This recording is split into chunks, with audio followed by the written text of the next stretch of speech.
Hey guys, Norm Mobile Glass, kind of catching in the middle of this repair, doing windshield repair on an RV.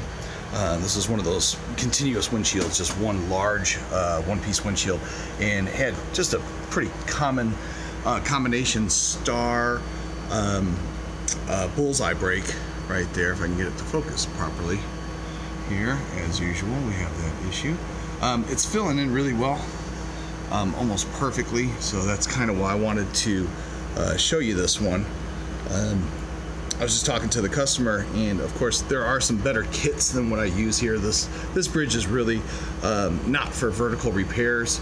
Luckily the windshields do have slightly an angle, so the resin does work its way through still. But there are some other repair kits that are better for this. So if you're sticking to RV repair, or you do quite a few of them, you might want to get another kit.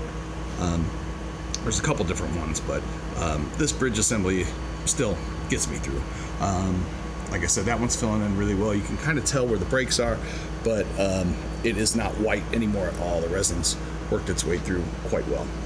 Be back and show you the final result. Thanks. All finished.